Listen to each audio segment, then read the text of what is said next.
প্রিয় ভাইয়েরা, আল্লাহ রাসূলুল্লাহ সাল্লাল্লাহু আলাইহি ওয়াসাল্লাম এই আইয়ামে জাহিলিয়াতকে একটি সোনালী সমাজে রূপান্তর করেছিলেন।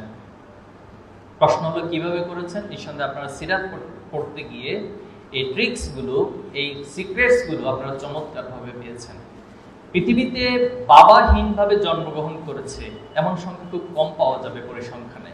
আল্লাহ রাসূলুল্লাহ সাল্লাল্লাহু আলাইহি ওয়াসাল্লাম যখন মাতৃগর্ভে ছিলেন তখনই ওনার বাবা ইন্তেকাল করেছেন। এরপর আমরা দেখেছি আল্লাহ রাসূলুল্লাহ সাল্লাল্লাহু আলাইহি ওয়াসাল্লাম ওনার মায়ের কাছে ছিলেন শিশু অবস্থায়, ওনার মাও ইন্তেকাল করলেন। এরপর দাদার কাছে লালিত পালিত হলেন, ঠিক শিশু অবস্থায় দাদাও ইন্তেকাল করলেন। এরপরে তিনি চাচার কাছে লালিত পালিত হলেন। একজন ব্যক্তি ইয়াতিম অবস্থায় আসার পর এই যে তার পারিবারিক যে কাঠিন্যতার মধ্য দিয়ে তিনি গিয়েছেন, তিনি স্বপ্ন দেখলেন এই সমাজকে পরিবর্তন করে দেবেন।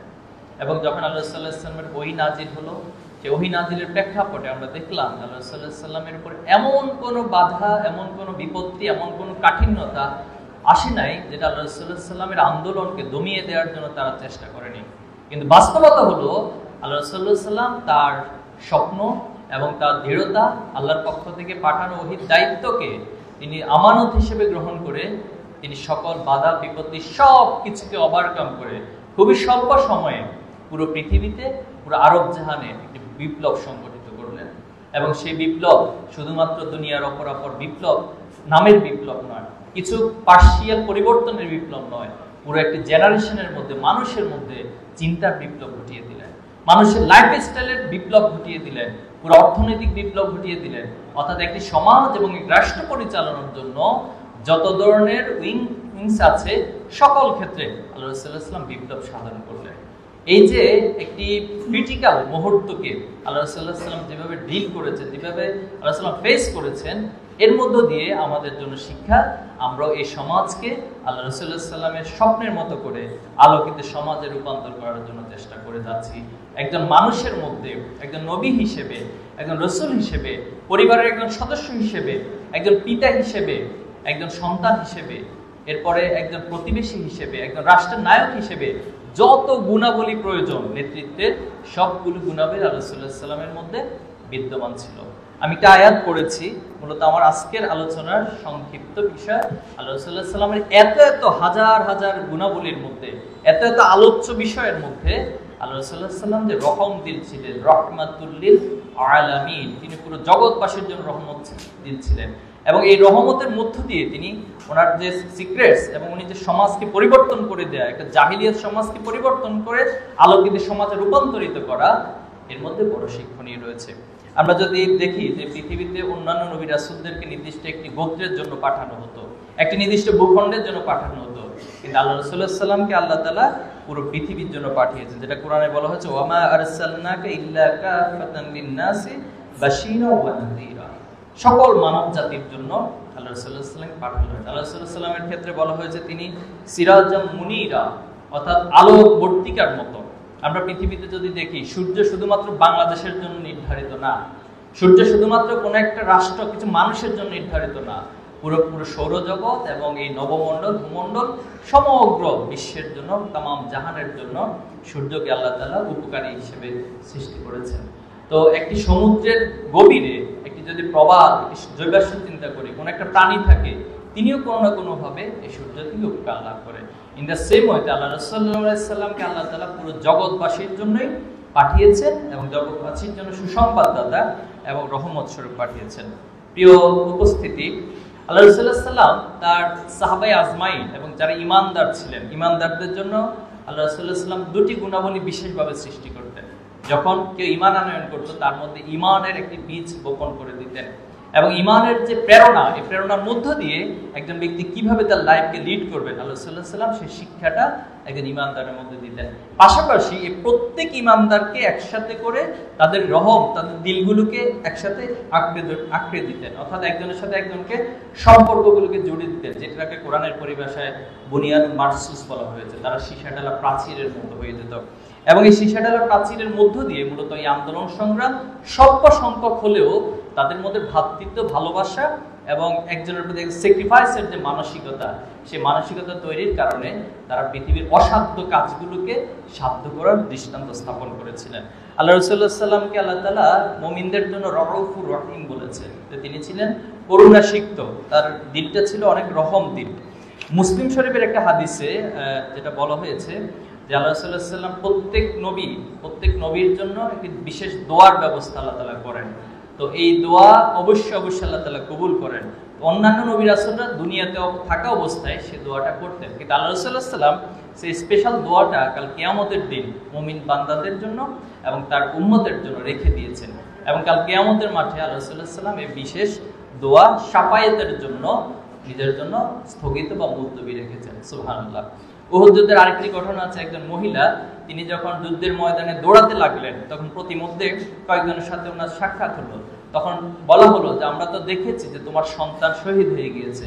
তো মহিলা তাদেরকে রিপ্লাই দিল যে আমার সন্তান শহীদ হয়ে গেছে এটা নিয়ে আমার কোনো শঙ্কা নাই, আমার কোনো চিন্তা নাই, বরং আল্লাহ রাসূল সাল্লাল্লাহু আলাইহি ওয়াসাল্লাম কি অবস্থায় আছেন তোমরা আমাকে সেটা বলো। আমি আল্লাহ রাসূল সাল্লাল্লাহু আলাইহি ওয়াসাল্লামের একটা দুঃসংবাদ শুনেছি, তোমরা দ্রুত আমাকে তার সংবাদ প্রদান করো। এরপর একটি যাওয়ার পরে তার স্বামী শহীদ হয়েছেন এই সংবাদ দেওয়া হলো। তিনি বলেছেন যে আমার স্বামী শহীদ হয়েছে এটা আমার কোনো শঙ্কা নাই, আমার কোনো কষ্ট নেই, বরং আল্লাহ রাসূল সাল্লাল্লাহু আলাইহি ওয়াসাল্লাম কি অবস্থায় আছেন তোমরা আমাকে সেটা বলো। এজন্য প্রিয় ভাইরা, আবু সুফিয়ান একটি উক্তি করেছেন আল্লাহ রাসূল সাল্লাল্লাহু আলাইহি ওয়াসাল্লামকে যে পৃথিবীতে আমি এতটা কাউকে দেখিনি যে তার সাথী এবং সঙ্গীরা মুহাম্মদকে এতটা ভালোবাসতে পারে। এজন্য আল্লাহ রাসূল সাল্লাল্লাহু আলাইহি ওয়াসাল্লাম তার ভালোবাসা দিয়ে তার সাহাবে আজমাইনদেরকে, ঈমানদারকে যে আগলে রেখেছিলেন, এর মধ্য দিয়ে এই পৃথিবীতে বিজয়ের একটি বড় সিক্রেট বা বড় দৃষ্টান্ত তিনি স্থাপন করেছেন। আমরা যদি আল্লাহ রাসূল সাল্লাল্লাহু আলাইহি ওয়াসাল্লাম অমুসলিমদের প্রতি কেমন দয়ার্ত ছিলেন এই বিষয়ে যদি একটু নজর দিই, এখানে আমরা দেখতে পাবো যে স্বাভাবিকভাবে আল্লাহ তাআলা যেটা ঘোষণা যে প্রত্যেক মানুষকে আল্লাহ তাআলা আদম এবং হাওয়া থেকে সৃষ্টি করেছেন, মিন নাফসি ওয়াহিদা, একটি আত্মা থেকে সৃষ্টি করেছেন। এরপরে সেখান থেকে সারা পৃথিবীতে অসংখ্য নর এবং নারীকে আল্লাহ তাআলা ছড়িয়ে ছিটিয়ে দিয়েছেন। কিন্তু বাস্তবতা হলো বিভিন্ন কারণে হয়তো এক একজন এক এক ধর্ম, ভিন্ন মত, ভিন্ন আদর্শে গিয়েছে। এটা নিয়ে ডিবেট হতে পারে যে কোনোটা হয়তো সঠিক, কোনোটা বেঠিক, কোনোটা ভুল ভ্রান্ত মতবাদ, কিন্তু আল্লাহ রাসূল সাল্লাল্লাহু আলাইহি ওয়াসাল্লাম কখনোই কোনো অন্য ধর্মের প্রতি বিদ্বেষ পোষণ করতেন না। তিনি সকলের প্রতি মানবীয় জায়গা থেকে যেভাবে করে দেখা দরকার তিনি সেভাবে দেখতেন, এবং তিনি কারোর উপর কখনো ইসলামকে চাপিয়ে দেওয়ার মানসিকতা লালন করেন নাই। এজন্য অমুসলিমরা আল্লাহ রাসূল সাল্লাল্লাহু আলাইহি ওয়াসাল্লামকে বিভিন্ন সময় কষ্ট দিতেন, কিন্তু সেই কষ্টের পরও আল্লাহ রাসূল সাল্লাল্লাহু আলাইহি ওয়াসাল্লাম তাদেরকে প্রতি উত্তরে কষ্ট না দিয়ে বরং তাদের জন্য আল্লাহ রাসূল সাল্লাল্লাহু আলাইহি ওয়াসাল্লাম সবসময় দোয়া করতেন। রাসূলুল্লাহ সাল্লাল্লাহু আলাইহি ওয়াসাল্লাম একটা হাদিসে বলেছেন যে কোনো অমুসলিমকে যদি কেউ কষ্ট দেয় তাহলে কাল কিয়ামতের মাঠে আমি সে অমুসলিমের পক্ষে বাদী হয়ে দাঁড়াবো। আর স্বাভাবিকভাবে আল্লাহ রাসূলুল্লাহ সাল্লাল্লাহু আলাইহি ওয়াসাল্লাম যদি কারো বিপক্ষে বাদী হয় অথবা কারো পক্ষে বাদী হয় তাহলে তো অন্যরা বিজয় হওয়ার কোনো সম্ভাবনা থাকবে না। এজন্য রাসূলুল্লাহ সাল্লাল্লাহু আলাইহি ওয়াসাল্লাম অমুসলিমদেরকে কষ্ট দেওয়ার জন্য স্পষ্ট নিষেধ করেছেন। নিরাপত্তার ক্ষেত্রে তিনি বলেছেন যে তাদের রক্ত এবং আমাদের রক্তের মতো, এজন্য তাদের ধন সম্পদ আমাদের ধন সম্পদের মতো, এজন্য তাদের রক্ত এবং তাদের ধন সম্পদ নিরাপত্তার দায়িত্ব ইসলামী রাষ্ট্রে অথবা যেখানে যারা ক্ষমতাশীল থাকবে, দায়িত্বপ্রাপ্ত থাকবে, তাদেরকে সেটা রক্ষা করতে হবে। একবার এক বেদুইন আল্লাহ রাসূল সাল্লাল্লাহু আলাইহি ওয়াসাল্লামের চাদর ধরে জোরে টান দিল। আল্লাহ রাসূল সাল্লাল্লাহু আলাইহি ওয়াসাল্লাম ব্যথা পেলেন, খুব কষ্ট পেলেন। কষ্ট পাওয়ার পর যখন তার দিকে ফিরে তাকান আল্লাহ রাসূল সাল্লাল্লাহু আলাইহি ওয়াসাল্লাম মুস্কি হাসলেন, বলল যে তোমার কি হয়েছে, কোনো প্রয়োজন আছে? তখন আল্লাহ রাসূল সাল্লাল্লাহু আলাইহি ওয়াসাল্লাম কিছু একটা চাইলেন। আল্লাহ রাসূল সাল্লাল্লাহু আলাইহি ওয়াসাল্লাম মুস্কি হেসেই সে বেদুইনকে সে জিনিসটা দিয়ে দেওয়ার জন্য বলেছেন। এতটা দয়ার্ত ছিলেন, কারোর উপর তিনি কষ্ট ফিল করা অথবা কষ্ট রাগান্বিত হয়ে কখনো তাকাতেন না। এজন্য আল্লাহ রাসূল সাল্লাল্লাহু আলাইহি ওয়াসাল্লাম প্রত্যেকটা জায়গায় আল্লাহ তাআলা রহম দিলের কথা বলেছেন। ফাবিমা রাহমাতিন মিনাল্লাহি লিনতা লাহুম ওয়ালাউ কুনতা ফাযান ওয়ালিদান ফাল। আপনি যদি কঠিন হৃদয়ের অধিকারী হতেন তাহলে এই সমাজের মানুষটা আপনার কাছে আসতো না, বরং তারা ছড়িয়ে ছিটিয়ে যেত। বরং আপনার এই রহম দিলের কারণে এই মানুষগুলো সাহাবে আজমাইনদের এসে যে কাফেলা তৈরি হয়েছে সেই কাফেলার শক্তি দিয়ে আপনি জাহিলিয়াতকে সোনালী সমাজে রূপান্তর করেছেন।